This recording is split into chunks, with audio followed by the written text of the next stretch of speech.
ముందు స్టార్ట్ చేస్తున్నాం ఏంది ఏమన్నా 4:59 హెడ్లైన్స్ 2 నిమిషాలు పోతావే హెడ్లైన్స్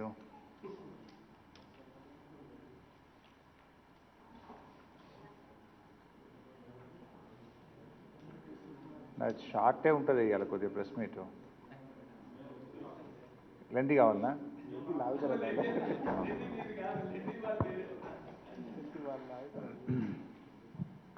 గౌరవనీయ మీడియా మిత్రులందరికీ పేరు పేరున నమస్కారం. గౌరవనీయులు కేంద్ర మంత్రివర్యులు కిషన్ రెడ్డి గారు మరి మొన్న ఢిల్లీలో మాట్లాడుతూ నిన్న ట్విట్టర్లో కూడా ఒక కేంద్ర మంత్రిగా బాధ్యతాయుతమైనటువంటి స్థానంలో ఉండి మరి పచ్చి అబద్ధాలను ట్విట్టర్ ద్వారా పెడుతూ ప్రజలను తప్పుదోవ పట్టించడం చాలా దురదృష్టకరం. మరి కిషన్ రెడ్డి లాంటి వ్యక్తి కూడా ఇవాళ రాష్ట్ర బీజేపీ నాయకులతో పోటీ పడుతున్నట్టు అనిపిస్తుంది. అబద్ధాలు మాట్లాడడంలో ఇప్పటికే బీజేపీ నాయకులు ఎట్లా మాట్లాడుతున్నారో రాష్ట్ర ప్రజలందరూ కూడా బీజేపీ నాయకులను చూసి మరి ఈరోజు సిగ్గుపడుతున్నటువంటి పరిస్థితి. వారి వ్యవహార శైలి, వడ్లు కొనవద్దని చెప్పింది బీజేపీ పార్టీ, వడ్లు కొనాలని ధర్నా చేసే పార్టీ బీజేపీ పార్టీ. అంటే వడ్లు వేయొద్దు, వడ్లను మేము తీసుకోము అని చెప్తున్న పార్టీ బీజేపీ పార్టీ, వడ్లు కొనాలి వరి పంట వేయాలని మాట్లాడుతున్నటువంటి పార్టీ కూడా బీజేపీ పార్టీ. అంటే ఎంత భిన్నంగా మాట్లాడుతున్నారని దాన్ని ఇక రాష్ట్ర ప్రజలందరూ కూడా గమనిస్తూ ఉన్నారు. అదేవిధంగా కేసీఆర్ కిట్లో కేంద్ర ప్రభుత్వం 5,000 ఇస్తుంది అన్నారు. నేను ఛాలెంజ్ చేసిన ఒక్క బీజేపీ నాయకుడు కూడా తిరిగి వచ్చిన పరిస్థితి లేదు. కానీ సోషల్ మీడియాలో మాత్రం కేసీఆర్ కిట్లో కేంద్ర ప్రభుత్వ వాటా 5,000 అని మాత్రం బ్రహ్మాండంగా ప్రచారం చేస్తూ ఉంటారు. అదేవిధంగా గ్యాస్ సిలిండర్ల పైన రాష్ట్ర ప్రభుత్వం వ్యాట్ వేస్తుంది, రాష్ట్ర ప్రభుత్వం పన్ను వేస్తుందని కూడా బీజేపీ నాయకులు మాట్లాడినారు. రాష్ట్ర ప్రభుత్వం వ్యాట్ వేయడం లేదని నేను ఛాలెంజ్ చేస్తే ఒక్క బీజేపీ నాయకుడు కూడా తిరిగి మళ్ళీ మాట్లాడలేదు. కానీ సోషల్ మీడియాలో మాత్రం వారి గ్రూప్స్లో కానీ సోషల్ మీడియా బీజేపీ ప్లాట్ఫామ్స్ మీద కానీ దాన్ని మాత్రం యథేచ్ఛగా రాష్ట్ర ప్రభుత్వం పన్నున్నది, రాష్ట్ర ప్రభుత్వం పన్నున్నదని మాత్రం ప్రచారం చేస్తుంటారు. అంటే ఒక అబద్ధాన్ని 100 సార్లు చెప్తే నిజమైంది అన్నటువంటి పద్ధతుల్లో పదే పదే ఒక గోబల్స్ ప్రచారానికి ఇవాళ బీజేపీ పార్టీ పాల్పడతా ఉంది. దాంట్లో భాగంగానే ఈరోజు కిషన్ రెడ్డి గారు కూడా ఇది వారి ట్విట్టర్లో కిషన్ రెడ్డి గారు పోస్ట్ చేసినటువంటి పోస్టింగ్. అఫ్కోర్స్ ప్రెస్ మీట్లో కొంత మాట్లాడినారు, మళ్ళీ ట్విట్టర్లో కూడా వారు పోస్ట్ చేసినారు. ఏమంటారు ఇందులో వారు 2 విషయాలు ఇందులో ప్రస్తావించారు. మెడికల్ కాలేజీల విషయంలో రాష్ట్ర ప్రభుత్వం తప్పుడు సమాచారం చేస్తుంది. అసలు రాష్ట్ర ప్రభుత్వం ఎవరైనా రాష్ట్ర ప్రభుత్వం నుంచి కేంద్ర అధికారులతో మీరు మాట్లాడారా అంటారు వారు. ఒకటి.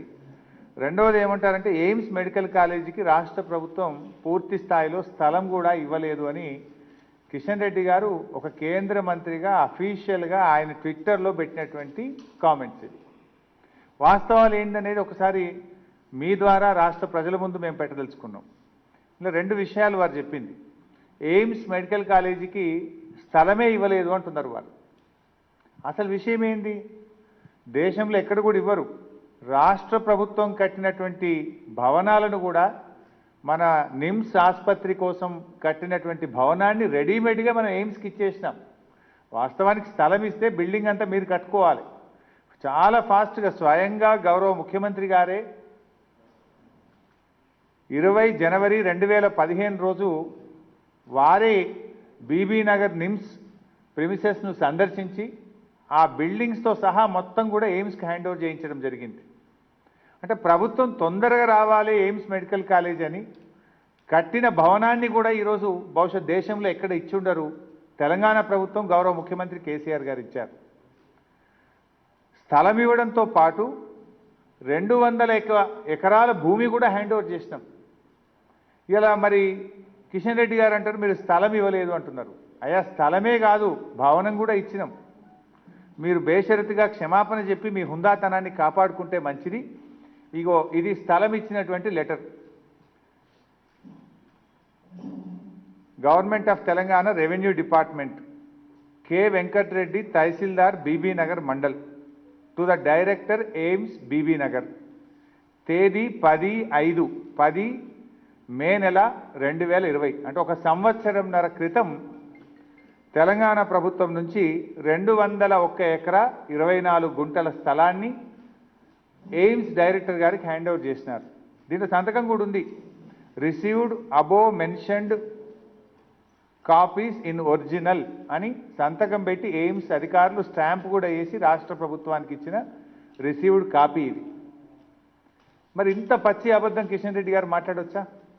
భవనం ఇస్తేమి 201 ఎకరా 24 గుంటల స్థలాన్ని కూడా సంవత్సరంన్నర క్రితం ఎయిమ్స్ డైరెక్టర్ గారికి తెలంగాణ ప్రభుత్వం అధికారికంగా తెలంగాణ రెవెన్యూ శాఖ హ్యాండ్ ఓవర్ చేసినటువంటి పత్రం ఇది.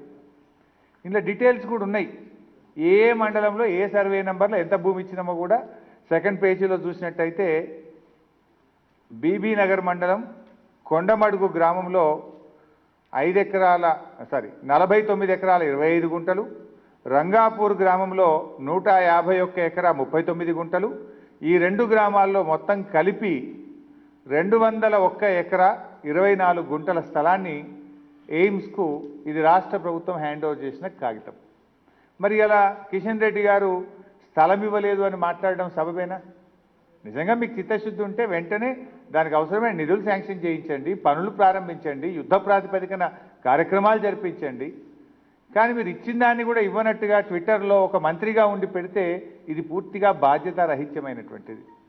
మేము స్థలము ఇచ్చినాం, భవనాలు కూడా హ్యాండ్ ఓవర్ చేసినాం. వాస్తవాలు తెలుసుకొని మాట్లాడితే బాగుంటుందని నేను కిషన్ రెడ్డి గారిని కోరుతా ఉన్నా. జనరల్గా ఏంటంటే ఇప్పుడు గతంలో కూడా కిషన్ రెడ్డి గారు ఇట్లే ఒక ట్విట్టర్ పెట్టి చాలా మీకు గుర్తే ఉండి ఉంటుంది.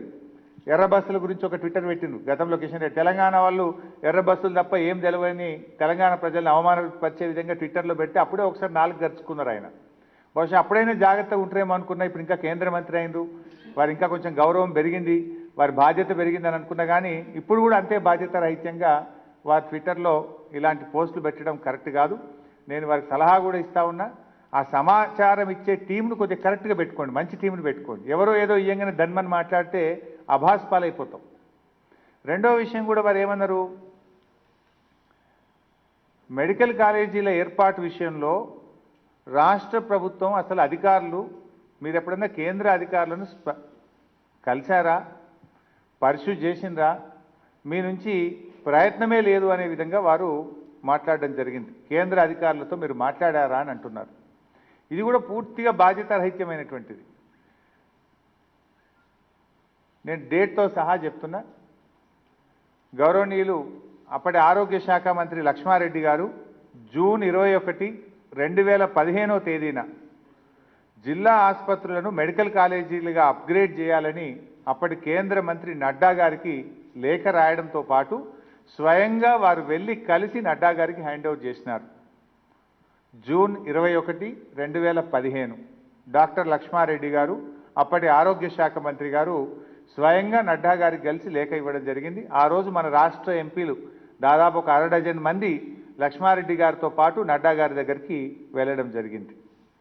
దాని మీద నడ్డా గారు కూడా లేఖ రాసినారు. ఏంటంటే 2015 నవంబర్ 26వ తారీఖు నాడు లక్ష్మారెడ్డి గారి లెటర్కు నడ్డా గారు రిప్లై కూడా ఇచ్చినారు.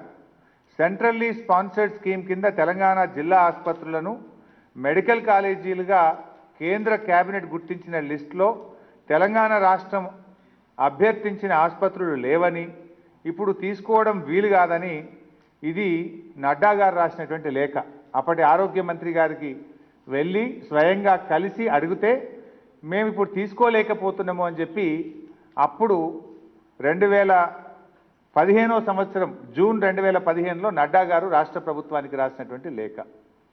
తదనంతరం కూడా మళ్ళీ సెకండ్ ఫేజ్లో ఇంకా కొన్ని కాలేజీలు తీసుకుంటున్నారని తెలిస్తే మళ్ళీ ఒకసారి రాష్ట్ర ప్రభుత్వం నుంచి ఆగస్ట్ 8, 2019వ తేదీన ఆగస్ట్ 8, 2019వ తేదీన రాష్ట్ర ప్రభుత్వం నుంచి హర్షవర్ధన్ గారు అప్పటి ఆరోగ్య మంత్రి హర్షవర్ధన్ గారికి కూడా లేఖ రాయడం జరిగింది. అయ్యా మా తెలంగాణలో కొన్ని మెడికల్ కాలేజీలు తీసుకోండి, మాకు అవకాశం ఇవ్వండి, కరీంనగర్ తీసుకోండి, ఖమ్మం తీసుకోండి అని రాష్ట్ర ప్రభుత్వం నుంచి స్వయంగా వారిని వెళ్ళి పర్సనల్గా కలవడం జరిగింది. కానీ దాని మీద కూడా వారు రిప్లై ఇచ్చారు. హర్షవర్ధన్ గారు రాసిన లెటర్ కూడా ఉంది, నేను అది కూడా చూపిస్తా. ఫేజ్ 1 ఫేజ్ 2లో తెలంగాణను కవర్ చేయలేకపోయినాం, ఫేజ్ 3లో మీ విన్నపాన్ని పరిశీలిస్తామని చెప్పి హర్షవర్ధన్ గారు ఇగో తెలంగాణ ప్రభుత్వానికి వారు రాసినటువంటి లేఖ. ఇది హర్షవర్ధన్ గారు రాసింది. ఫేజ్ 1 ఫేజ్ 2లో మేము తెలంగాణకి ఇవ్వలేదు, ఫేజ్ 3లో పరిశీలిస్తామని చెప్పి రాసినటువంటి లేఖ. పరిస్థితి ఏంది? ఫేజ్ 3 కూడా అయిపోయింది, ఫేజ్ 1 అయింది, ఫేజ్ 2 అయింది, ఫేజ్ 3 అయింది. కానీ తెలంగాణకు మాత్రం ఒక్క మెడికల్ కాలేజీ కూడా కేంద్ర ప్రభుత్వం నుంచి మంజూరు చేయలేదు. దేశంలో 157 మెడికల్ కాలేజీలు ఇచ్చింది కేంద్ర ప్రభుత్వం. ఈ 157 మెడికల్ కాలేజీల్లో ఉత్తరప్రదేశ్ రాష్ట్రానికి 26 ఇచ్చినారు, రాజస్థాన్కి 23 ఇచ్చినారు, మధ్యప్రదేశ్కు 12 ఇచ్చినారు, బెంగాల్కు 12 ఇచ్చినారు, తమిళనాడులో 11 ఇచ్చినారు.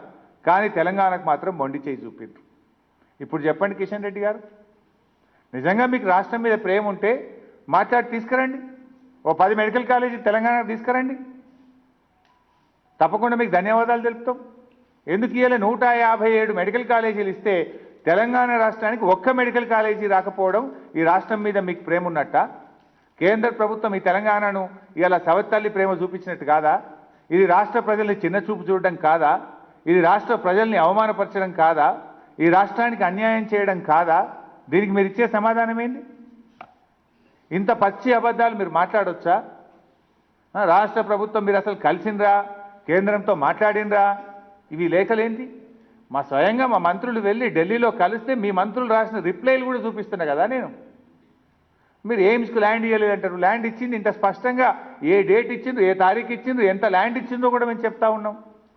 అంటే ఒక అబద్ధాలను ప్రచారం చేస్తూ రాజకీయం చేస్తాము, రాష్ట్రం మీద మేము బురద జల్లుతామనేటువంటి పద్ధతి మంచిది కాదని చెప్పి నేను వారికి మనవి చేస్తూ ఉన్నా. నిజంగా కిషన్ రెడ్డి గారు, మీరు ఇవాళ ఒక క్యాబినెట్ మంత్రిగా ఉన్నారు, సంతోషం. మా రాష్ట్రం నుంచి మీరు ఇవాళ క్యాబినెట్ మంత్రిగా ఉన్నారు, తీసుకురండి. నిజంగా ఈ రాష్ట్ర ప్రజల మీద ప్రేమ ఉంటే మేము కొత్తగా ఏం అడుగుతలేము. రాష్ట్ర విభజన చట్టంలో రాష్ట్రానికి కొన్ని హక్కులు ఇచ్చినారు. ఎయిమ్స్ కాలేజ్ కూడా మేము ఇచ్చినామని మాట్లాడుతున్నాం, మీరు ఇచ్చింది ఏముంది? అది తెలంగాణ రాష్ట్ర విభజన సమయంలో పార్లమెంట్లో తెలంగాణకు ఎయిమ్స్ కాలేజ్ ఇస్తామని విభజన చట్టంలో పెట్టింది. ఇది రాష్ట్ర ప్రజల హక్కు. విభజన చట్టం ద్వారా హక్కుగా ఈ రాష్ట్రానికి సంక్రమించినటువంటిది ఎయిమ్స్ మెడికల్ కాలేజ్. దాన్ని త్వరితగతిన పూర్తి చేయించండి. మేము ల్యాండ్ ఇచ్చిన పనులు జరిపించండి. చేయాల్సింది చేయకుండా బురద జల్లే కార్యక్రమం చేసి తప్పించుకుంటామంటే ఈ రాష్ట్ర ప్రజలు ఊరుకోరు, అంత అమాయకులు కారు. డెఫినెట్గా మేము ప్రశ్నిస్తూనే ఉంటాం మిమ్మల్ని. ఇవాళ మీరు ఈ రాష్ట్రం నుంచి కేంద్ర మంత్రిగా ఉన్నారు. అదే రాష్ట్ర విభజన చట్టంలో బయ్యారం ఉక్కు ఫ్యాక్టరీ పెడతాము, మహబూబాద్ ప్రాంతంలో నిరుద్యోగ యువతకు, మా గిరిజన యువతకు ఉద్యోగ అవకాశాలు వస్తాయని చెప్పిండ్రు. ఇప్పటికి నేను మైన్స్ మినిస్టర్గా ఉన్నప్పుడు నేను స్వయంగా వెళ్ళి కలిసిన, నా తర్వాత కేటీఆర్ గారు మైన్స్ మినిస్టర్గా కలిసినారు. ముఖ్యమంత్రి గారు కూడా పలు సందర్భాల్లో ప్రధానమంత్రి గారికి, కేంద్ర ప్రభుత్వానికి పర్సనల్గా అడిగినారు, లేఖలు కూడా రాసినారు. గా బయ్యారం ఉక్కు ఫ్యాక్టరీ తీసుకురండి కిషన్ రెడ్డి గారు, ఎంతోమంది యువతకు ఉపాధి దొరుకుతుంది. కొత్త నిర్ణయం కాదు, పార్లమెంటు ద్వారా రాష్ట్ర ప్రజలకు సంక్రమించిన ఒక హక్కు, రాష్ట్ర ప్రజల హక్కు, దాన్ని అమలు చేయించండి అని అడుగుతా ఉన్నా నేను కేంద్ర మంత్రిగా. మీరు నిజంగా మీకు ఈ ప్రజల మీద ప్రేమ ఉంటే ఆ రాష్ట్ర విభజన చట్టంలో రాష్ట్ర ప్రజలకు ఇచ్చినటువంటి హక్కును అమలు చేయించి మీ చిత్తశుద్ధిని రుజువు చేసుకోవాలని గౌరవనీయులు కిషన్ రెడ్డి గారిని కోరుతా ఉన్నా. అదేవిధంగా గిరిజన యూనివర్సిటీ, అది కూడా రాష్ట్ర విభజన చట్టంలో ఉంది.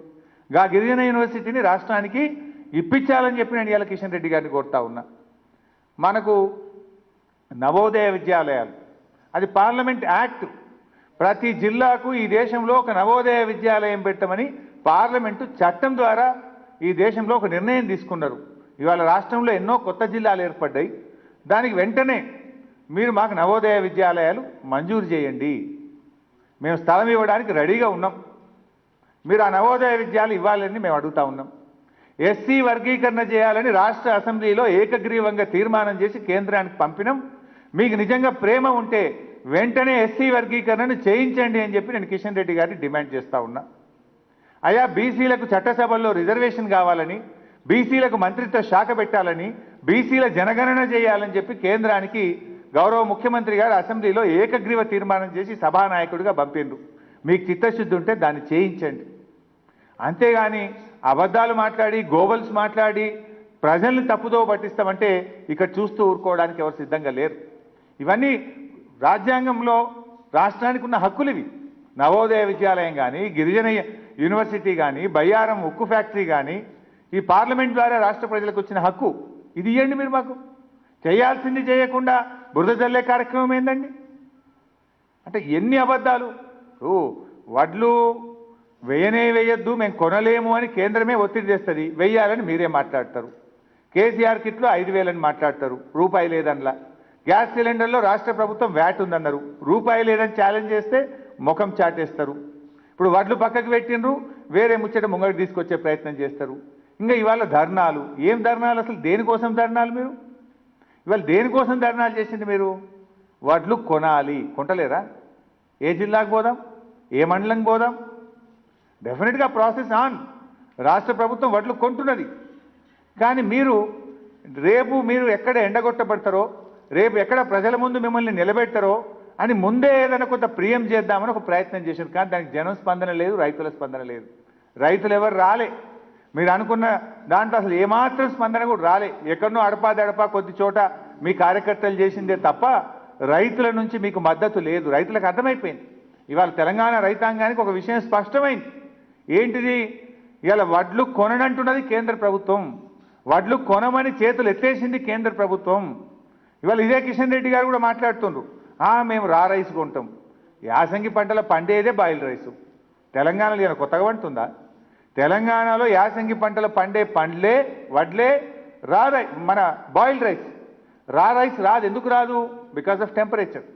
తెలంగాణలో ఉండే ఉష్ణోగ్రత పరిస్థితుల దృష్ట్యా మరి వచ్చేటువంటి బియ్యం నూకలైతే రైస్ చేస్తే 50% నూకలైతే కనుక బాయిల్డ్ రైసే చేస్తారు. ఇదే కొత్తగా కొంటున్నది కాదు, కొత్తగా పుట్టింది కాదు. ఇది మొదటి నుంచి స్వాతంత్రం వచ్చినప్పటి నుంచి ఇప్పటిదాకా ఉన్న పద్ధతే. సో అందువల్ల ఈ తప్పుదో పట్టించే కార్యక్రమాలు మానుకొని ఇప్పటికైనా మీకు రాష్ట్రం మీద, రాష్ట్ర ప్రజల మీద ప్రేమ ఉంటే రాష్ట్రానికి వచ్చేటువంటి హక్కులను మీరు వెంటనే అవి అమలు చేయించండి అని చెప్పి నేను డిమాండ్ చేస్తూ ఉన్నా. ఇంకో చిన్న విషయం కిషన్ రెడ్డి గారికి నేను అడుగుతా ఉన్నా.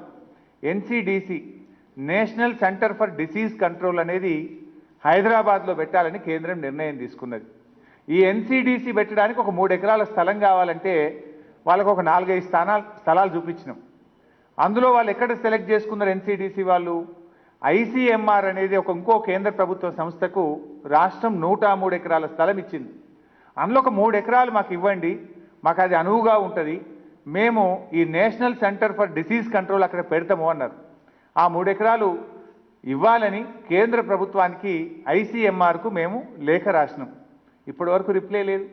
ఇప్పుడు ఐసీఎంఆర్ ఆ 3 ఎకరాలు ఇస్తే ఏమవుతుంది? వెంటనే national centre for disease control అనేది హైదరాబాద్లో ఏర్పడుతుంది. ఒక జాతీయ ఇన్స్టిట్యూట్ ఒకటి వస్తుంది ఇక్కడ. గది చేయించండి కిషన్ రెడ్డి గారు. అది చేయిస్తే ఒక ఇన్స్టిట్యూట్ అన్న వస్తుంది. ఇన్ఫ్యాక్ట్ మేము ఊరుకోలే, టెంపరీ బిల్డింగ్స్ ఇచ్చినాం, అక్కడ ఆల్రెడీ నడుస్తున్నది. కానీ ఆ 3 ఎకరాలు ఇస్తే పర్మనెంట్గా ఒక ఇన్స్టిట్యూషన్ మన ప్రాంతంలో వచ్చేటువంటి అవకాశం ఉంటుంది. ఇవాళ మీరు వైద్య కళాశాలలు తెలంగాణకు ఇవ్వలేదు, కానీ ఇవాళ మా గౌరవ ముఖ్యమంత్రి గారు ఊరుకోలే. వాస్తవానికి మీరు కేంద్ర ప్రభుత్వం తెలంగాణకు మొండి చేయి చూపినా, మీరు తెలంగాణకు అన్యాయం చేసినా, ఇవాళ అనేక కొత్త వైద్య కళాశాలలు ఇవాళ తెలంగాణలో ఏర్పాటు చేస్తుంది తెలంగాణ ప్రభుత్వం.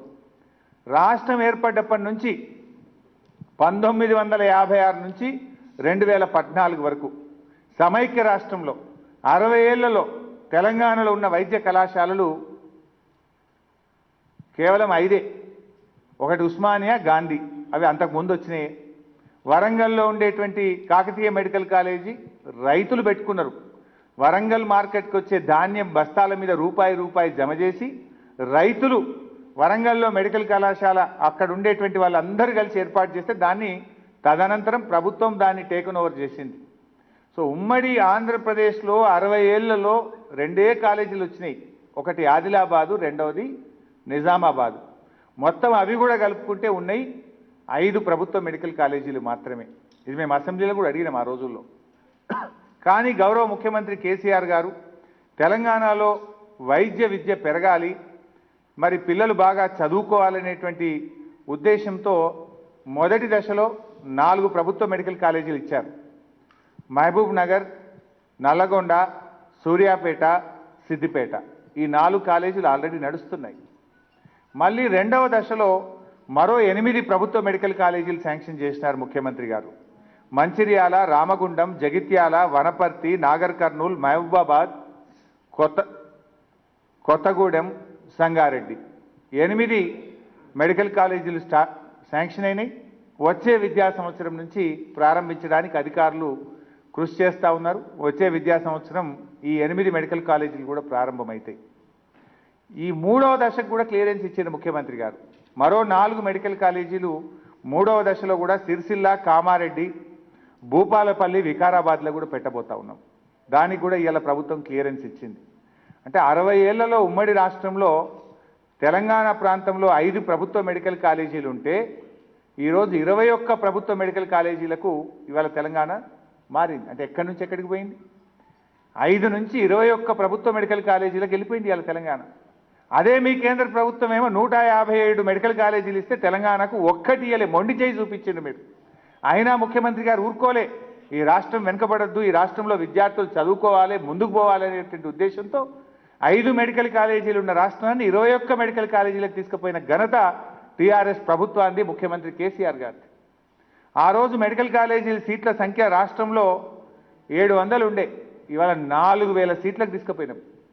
రాష్ట్రం ఏర్పడ్డ నాడు 2014లో ఈ రాష్ట్రంలో ఉండే మెడికల్ కాలేజీ సీట్ల సంఖ్య 700 అయితే టుడే ఇట్ ఈస్ 4000. అంటే ఎన్ని రెట్లు ఎక్కువ తీసుకుపోయింది ఆలోచించండి. అదేవిధంగా పీజీ సీట్లు 531 పీజీ సీట్లు ఉంటే దాదాపు రెట్టింపై ఇలా దాదాపు 1000 పీజీ సీట్లు ఇలా ఈ రాష్ట్రంలో ఉన్నాయి. ఎంబీబీఎస్ సీట్లు పెంచినాం, పీజీ సీట్లు పెంచినాం, మెడికల్ కాలేజీలు పెంచినాం, నర్సింగ్ కాలేజీలు పెంచినాం. అంటే వైద్య విద్య మీద ఇలా ప్రభుత్వం, ముఖ్యమంత్రి గారు ఇంత కృషి చేస్తున్నారు. మీదేంటంటే 157 కాలేజీలు దేశమంతా ఇస్తే తెలంగాణ రాష్ట్రానికి ఒక్కటి కూడా ఇయ్యని చరిత్ర బీజేపీ పార్టీది. పైగా మళ్ళీ బురద జల్లే కార్యక్రమం. రాష్ట్ర ప్రభుత్వం అడగలేదనో, రాష్ట్ర ప్రభుత్వం అధికారులను కలవలేదనో ఈ రకంగా అబద్ధాలను ప్రచారం చేసేటువంటి ప్రయత్నం చేయడం ఇది దురదృష్టకరం. దీన్ని చాలా తీవ్రంగా ఖండిస్తూ ఉన్నాం. కిషన్ రెడ్డి గారు, ఇప్పటికైనా మీకు ప్రేమ ఉంటే తీసుకురండి 10 కాలేజీలు. దాంట్లో మళ్ళీ రాష్ట్రం వాటా ఇవ్వాలి. మీరు తెచ్చిన 60-40% మేము పెట్టాల్సిందే. We are ready. మాకు ఇప్పుడు 33 జిల్లాల్లో 21 అయినాయి కదా, ఇంకా 12 అవకాశం ఉన్నాయి, తీసుకురండి. ఇలా గౌరవ ముఖ్యమంత్రి గారు ఒక పాలసీ తీసుకున్నారు. ప్రతి జిల్లాకు ఒక ప్రభుత్వ మెడికల్ కాలేజీ పెట్టాలనే విధానాన్ని గౌరవ ముఖ్యమంత్రి గారు అనౌన్స్ చేసిండ్రు. సరే, ఇప్పుడు 21 అయినాయి, తీసుకురండి. ఇంకా 12కి అవకాశం ఉంది. We will pay 40%. Will be happy. అదేదో మీ చిత్తశుద్ధి చూపండి. ఇలా ప్రభుత్వ మెడికల్ కాలేజీ తెచ్చి చిత్తశుద్ధి చూపండి. బయ్యారం ఉక్కు ఫ్యాక్టరీ తెచ్చి మీ నిజాయితీ చాటుకోండి. లేదా మా వరంగల్ కోచ్ ఫ్యాక్టరీ తెచ్చి మీ నిజాయితీ తీసుకోండి. ఇలా వరంగల్ కోచ్ ఫ్యాక్టరీ ఏందండి? మీరు స్థలం ఇవ్వండి, మేము ఇస్తామన్నారు. ప్రభుత్వం ఎండోమెంట్ డిపార్ట్మెంట్కు డబ్బులు కట్టి స్థలాన్ని మీకు హ్యాండ్ ఓవర్ చేసినాం. దాన్ని తీసుకుపోయి లాతూర్లో పెట్టిండు మహారాష్ట్రలో. తెలంగాణకి ఇవ్వాల్సిన కోచ్ ఫ్యాక్టరీని లాతూర్కు తీసుకుపోవడంలో తెలంగాణకు మీరు మేలు చేసినట్ట? తెలంగాణ రాష్ట్రం మీద మీకు ప్రేమ ఉన్నట్ట? మా ఫ్యాక్టరీని లాతూర్కు తరలించి తెలంగాణ ప్రజలకు అన్యాయం చేసింది బీజేపీ. దాని మీద మాట్లాడండి కిషన్ రెడ్డి గారు. మీరు ప్రశ్నించాల్సింది మమ్మల్ని కాదు, కేంద్ర పెద్దల్ని ప్రశ్నించండి. మీ ప్రభుత్వాల్లో గట్టిగా అడగండి. ఈ రాష్ట్రానికి రావాల్సిన గిరిజన యూనివర్సిటీయో, ట్రైబల్ యూనివర్సిటీతో పాటు బయ్యారం ఉక్కు ఫ్యాక్టరీయో, నవోదయ విద్యాలయాలో, మా రైల్వే కోచ్ ఫ్యాక్టరీయో, పెండింగ్లో ఉన్న ఎస్సీ వర్గీకరణనో, బీసీలకు చట్టసభల్లో రిజర్వేషన్లు తీసుకొచ్చే కార్యక్రమమో, యాసంగి పంటలో మొత్తం బేషరతుగా పంజాబ్లో పండిన ప్రతి గింజ ఎట్లా కొంటున్నారో తెలంగాణలో పండిన ప్రతి గింజ కొనే విధంగా పంజాబ్తో సమానమైన పద్ధతిని తెలంగాణ రాష్ట్రానికి వర్తింపజేసే విధంగా మీరు నిర్ణయాన్ని తీసుకొని రండి. మేము మీకు అభినందిస్తాం. కావాలంటే ఎయిర్పోర్ట్కి వచ్చి దండేస్తాం మీకు. మేమేం గొంతమ్మ కోరికలు కోరతలేం. పంజాబ్లో పండిన గింజ కొంటరెట్లా, తెలంగాణలో పండిన ప్రతి గింజ కొనరెట్లా అని అడుగుతున్నాం మేము. దేశంలో ఒక రాష్ట్రానికి ఓ న్యాయం, ఇంకో రాష్ట్రానికి ఇంకో న్యాయం ఉంటుందా? పంజాబ్కో నీతి, తెలంగాణకో నీతి ఉండొచ్చా? పంజాబ్లో ప్రతి గింజ ఎట్లా కొంటారు, తెలంగాణలో ఎందుకు కొనరు? పంజాబ్లో ప్రతి గింజ కొన్నప్పుడు తెలంగాణలో కొనండి, మీరు తీసుకోండి. యాసంగి పంటలో పండేదే బాయిల్డ్ రైస్. యాసంగి పంటలో బాయిల్డ్ రైసే పండుతుంది. బాయిల్డ్ రైస్ తెలంగాణలో కొనిపించి తెలంగాణ రైతాంగం యొక్క ఏదైతే డిమాండ్ ఉందో దాన్ని నెరవేర్చండి మీరు. అది చేయకుండా మీరు గొంతు పెంచడమో బురద జల్లేటువంటి కార్యక్రమాన్ని మానుకోవాలని చెప్పి మేము కోరుతా ఉన్నాం. ఇలా ప్రజలకు అర్థమైపోయింది. అందుకే ఇవాళ మీ యొక్క ధర్నాల్లో జనం లేరు, రైతులు లేరు, కేవలం కార్యకర్తలు మాత్రమే ఉన్నారంటేనే ఇవాళ ప్రజలకు మీదేందో అర్థమైపోయింది. రైతులను మీరు మోసం చేస్తున్నారు, రైతుల విషయంలో మీకు చిత్తశుద్ధి లేదు అనే విషయం ఇవాళ ఈ రాష్ట్ర రైతాంగానికి అర్థమైపోయింది. ముఖ్యమంత్రి గారు మాట్లాడితే తెల్లారి మాట మార్చింది మీరే కదా. వడ్లు తప్ప అన్నీ మాట్లాడిండ్రు, వడ్ల గురించి ఎందుకో మాట్లాడలేదు, ఎందుకో మరి ముఖం చాటేసి వెనుకకు తిరిగిండ్రు. అది చెప్పండి స్పష్టంగా. ఇప్పటికి మాకు టైం ఉంది, ఇప్పటికి కూడా ఇవాళ తెలంగాణ ప్రభుత్వం రెడీగా ఉన్నది. మీరు ఒకవేళ పర్మిషన్ తీసుకురండి కొంటామని, ఎస్ వీఆర్ రెడీ. వరి పండించడానికి ఎవరొద్దంటున్నారు? సో ఏది ఏమైనా ఫైనల్గా నేను కిషన్ రెడ్డి గారికి చేసే అప్పీల్ ఒకటే, మీరు ఏ సమాచారం కావాలన్నా నేనే స్వయంగా వస్తా కిషన్ రెడ్డి గారు. ఇలా గౌరవ ముఖ్యమంత్రి గారు వైద్య ఆరోగ్య శాఖకు నాకు అవకాశం కల్పించిండు. మరి మీరు ఎయిమ్స్ విషయంలో ల్యాండ్ ఇచ్చినా ఇయ్యలేదని మాట్లాడిండు. మెడికల్ కాలేజీల విషయంలో గౌరవ మంత్రివర్యులు అప్పటి మంత్రులు ప్రభుత్వం కేంద్రాన్ని పరిశూ చేసినా మీరు చేయలేదని మాట్లాడిండు. బట్ అయినా మాకేం బేసిజాలు లేవు. If you are going to support us, ఏం కాయిదాలు కావాలో చెప్పండి, ఎప్పుడు రమ్మంటారో చెప్పండి, నేను రావడానికి రెడీగా ఉన్నా. మాకు కావాలి మా రాష్ట్రానికి ప్రయోజనం, మాకు కావాలి మా రాష్ట్రానికి మెడికల్ కాలేజీలు. మీరు ఇస్తారా చెప్పండి, నేను ఐ విల్ కమ్ పర్సనల్లీ. నేనే వస్తా మీ దగ్గరికి ఢిల్లీకి. ఎప్పుడు రమ్మంటారో చెప్పండి, ఏం కాయిదాలు కావాలనో చెప్పండి, తీసుకొని వస్తా. కానీ అవి కాకుండా మేము చేసిన ప్రయత్నాన్ని కూడా చెయ్యలేదు అనే విధంగా మాట్లాడడం ఇది మీకు తగదు. ఆ పోస్టుకు మీరున్నటువంటి ఒక క్యాబినెట్ మంత్రిగా ఆ పోస్టుకు తగని విధంగా మీరు మాట్లాడొద్దని చెప్పి కూడా నేను వారికి మనవి చేస్తూ ధన్యవాదాలు.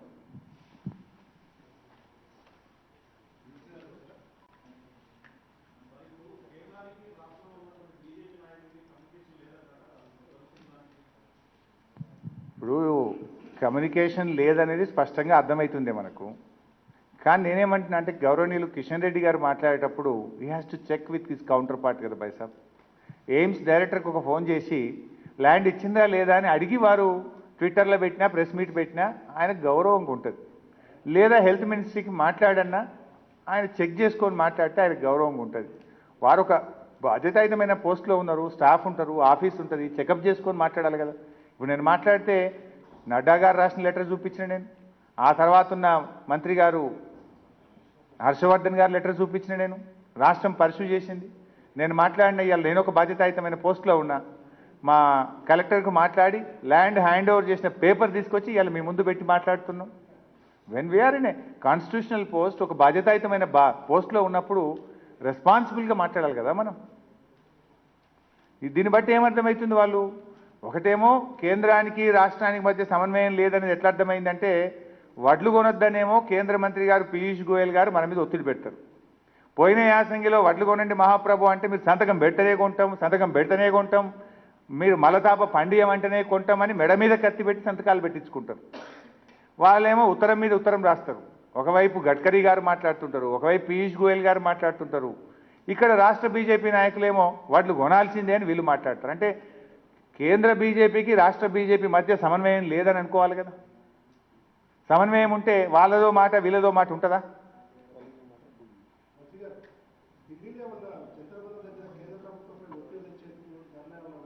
ఖచ్చితంగా ఉంటుంది రాములు గారు. ధర్నాలు అనేటువంటి రేపటితో ప్రారంభమనే కదా ముఖ్యమంత్రి గారు మొన్న చెప్పింది. రేపటితో ప్రారంభం. డెఫినెట్గా అన్నిటి మీద చేస్తాం. ఇలా రాష్ట్రం యొక్క ప్రతి హక్కును కాపాడడం కోసం ఇలా వడ్ల మీద పోరాటం చేస్తాం, కొనాలని చెప్పి చివరిదాకా ప్రయత్నం చేస్తూనే ఉంటాం. రాష్ట్రంలోని రైతుల హక్కులు కాపాడడానికి, రాష్ట్రంలో రైతుల ప్రయోజనాలు కాపాడడానికి రేపటిది ఒక ప్రారంభం మాత్రమే. రేపు పార్లమెంట్ సమావేశాలు స్టార్ట్ అయితే డెఫినెట్గా మా ఎంపీలు పోరాడతారు. ఇంకా రకరకాల రూపాల్లో కేంద్ర ప్రభుత్వం మీద ఒత్తిడి పెంచుతూనే ఉంటాం మేము. ఇవాళ వాళ్ళు అన్నీ బయటపడుతున్నాయి కదనే. కేసీఆర్కి ఇట్లా 5,000 ఉన్నాయన్నారు, ఉన్నాయా చూపించాలి కదనే. మరి ఇప్పుడు గ్యాస్ సిలిండర్ మీద రాష్ట్ర ప్రభుత్వం వ్యాట్ ఉందన్నారు, ఉన్నదా చూపించాలి కదనే. మరి ఇప్పుడు ఎయిమ్స్లో మీరు ఇవ్వలేదు అన్నారు, ఉన్నదా చూపించాలి కదా. ల్యాండ్ ఇచ్చినామని చెప్పినాం కదా. ఇప్పుడు నేను ఇట్లా మాట్లాడితే ఎట్లయితుంది? ఎన్ని కాలేజీలు ఇచ్చింది దేశంలో, ఎక్కడెక్కడ ఇచ్చిందో కూడా లెక్కలు చెప్పిన. తెలంగాణకు ఒక్కటి ఇవ్వలేదని చెప్పిన. నేను చెప్పిన తప్పైతే చెప్పాలి కదా.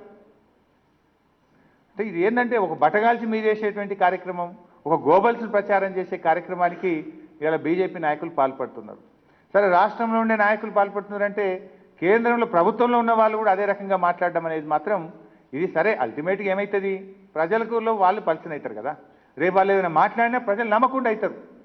వాళ్ళు ఎప్పుడైనా నిజం మాట్లాడినా అబద్ధమే కావచ్చు అనుకునే పరిస్థితిలోకి వాళ్ళు నెట్టబడుతున్నారు, వాళ్ళే నెట్టబడుతున్నారు. వాస్తవాలు మాట్లాడాలి కదా. వాస్తవాలు చెప్తే ప్రజల్లో మీ మీద కాన్ఫిడెన్స్ పెరుగుతుంది.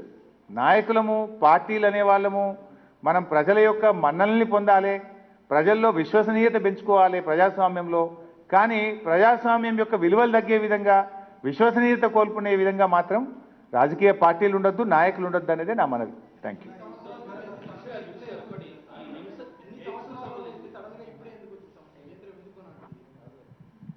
ఇప్పుడు రెండు విషయాలు బైసాబు, బీజేపీ వాళ్ళు ఇంకో విషయంలో కూడా తప్పుదో పట్టిస్తున్నారు. 7 ఏళ్ళకెళ్ళి మేమే వడ్లు కొన్నాం కదా, మీరు కొనేదేంటి? ఇది భారత రాజ్యాంగ నిర్మాతలు కొన్ని బాధ్యతల్ని రాష్ట్రాలకు కేంద్రాల మధ్య పంచింది. ఇగో రాష్ట్రాలు మెడికల్ అండ్ హెల్త్ చూడాలి, రెవెన్యూ సబ్జెక్ట్ చూడాలి, లా అండ్ ఆర్డర్ చూడాలి, విద్యుత్తు చూసుకోవాలి అని రాష్ట్రాలకు కొన్ని బాధ్యతలు ఇచ్చిండ్రు. కేంద్రానికి కూడా కొన్ని బాధ్యతలు ఇచ్చిండ్రు. ఆహార భద్రత, దేశం యొక్క ఆహార భద్రత దృష్ట్యా దేశంలో ఏదైతే మనము ఈ ఫెయిర్ ప్రైస్ షాపుల ద్వారా ఏ రాష్ట్రంలో ఏ సరుకు అయితే ఇస్తారో అది పూర్తి స్థాయిలో కొనే విధంగా ఒక నిర్ణయం తెచ్చింది. ఆ ఆహార భద్రత కోసం దేశంలో ఎక్కడ ఏ ప్రాంతంలో కరువు వచ్చినా దేశంలో పండే పంటలు కొనాలి, దాన్ని స్టోర్ చేయాలని సైంటిఫిక్ గోడౌన్లు కట్టడము, దానికి FCI అనే ఒక సంస్థ వచ్చింది. ఇవాళ కొత్తగా కొంటున్నారే. దేశానికి స్వాతంత్రం వచ్చినప్పటి నుంచి ఎవరు ప్రభుత్వంలో ఉన్నా, కాంగ్రెస్ ఉన్నా, మధ్యలో జనతాదళ్ ఉన్నా, బీజేపీ ఉన్నా, ఎన్డీఏ ఉన్నా, ఇంకే కేంద్ర ప్రభుత్వం ఉన్నా అందరూ కూడా కొంటూనే వచ్చిండ్రు. సడన్గా ఇప్పుడు బంద్ పెట్టింది బీజేపీ. సడన్గా ఇప్పుడు లేఖ రాసి మేము కొనము అని ఇప్పుడు సడన్గా బంద్ పెట్టింది కనుక పంచాయతీ పుట్టింది.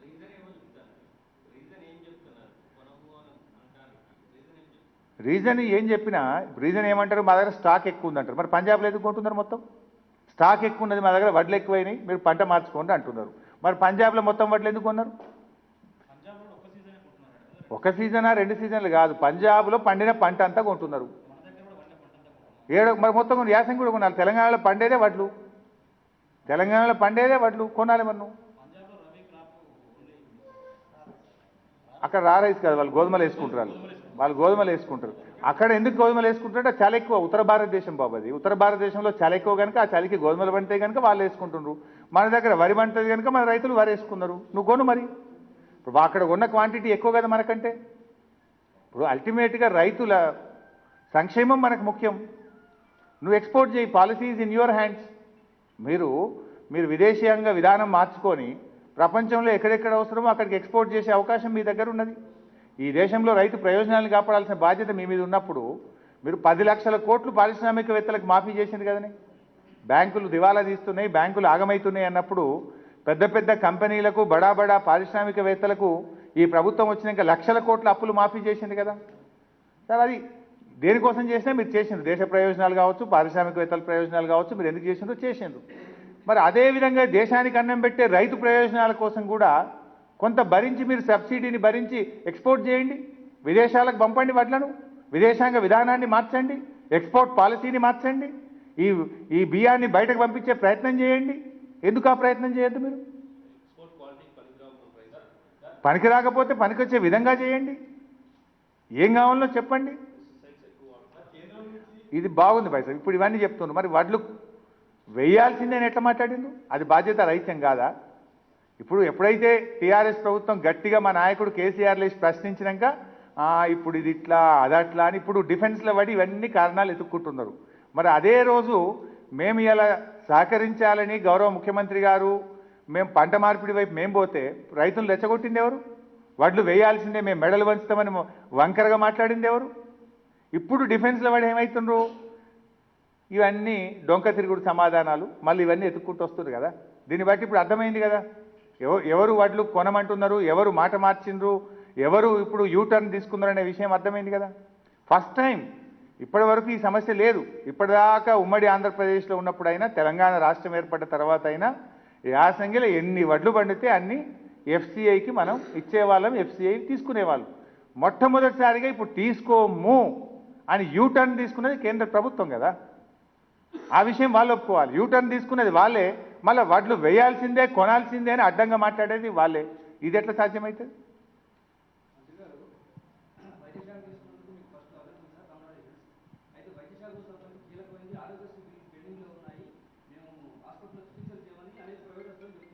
భాయ్ సాబ్ ఒక్క నిమిషం. అంటే నా సబ్జెక్టు డైల్యూట్ అవుతుందని నా రిక్వెస్ట్. డెఫినెట్గా నేను అడ్రస్ చేస్తా ఇష్యూను. ఇవాళ ఫస్ట్ రివ్యూ తీసుకున్నా. ఇవాళ నిజంగా మీరు చెప్పింది కూడా కరెక్ట్ కాదు. మొన్న లాస్ట్ వీకు 160-170 కోట్లు ఆరోగ్యశ్రీ పేమెంట్స్ కూడా చేసిండ్రు. Today it self I have taken the review. తప్పకుండా గౌరవ ముఖ్యమంత్రి గారు మా మీద బాధ్యత పెట్టినారు. ముఖ్యమంత్రి గారి ఆశీస్సులతో ఆ ఇష్యూస్ అన్ని కూడా రిజాల్వ్ చేస్తాను. ఇప్పుడు నేను ఆ సబ్జెక్ట్లోకి పోతే నా సబ్జెక్ట్ డైల్యూట్ అయితే కనుక ఇంకో రోజు స్పెసిఫిక్గా హెల్త్ మీద నేను మాట్లాడతాను.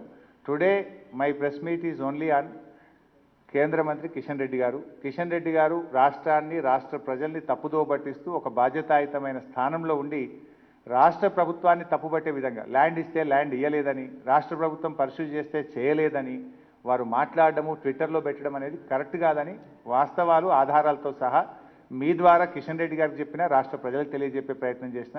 రాష్ట్ర ప్రయోజనాల కోసం కిషన్ రెడ్డి గారు ఎప్పుడు పిలిచినా ఈ రాష్ట్ర వైద్య ఆరోగ్య శాఖ మంత్రిగా నేను ఆయన దగ్గరికి రావడానికి సిద్ధంగా ఉన్నా. ఎన్ని కాలేజీలు ఇప్పిస్తే అన్ని కాలేజీలు తీసుకోవడానికి, సహకరించడానికి సిద్ధంగా ఉన్నాం. ఇప్పుడు మీ నిజాయితీ ఏందో, మీ చిత్తశుద్ధి ఏందో చూపియండి. Thank you.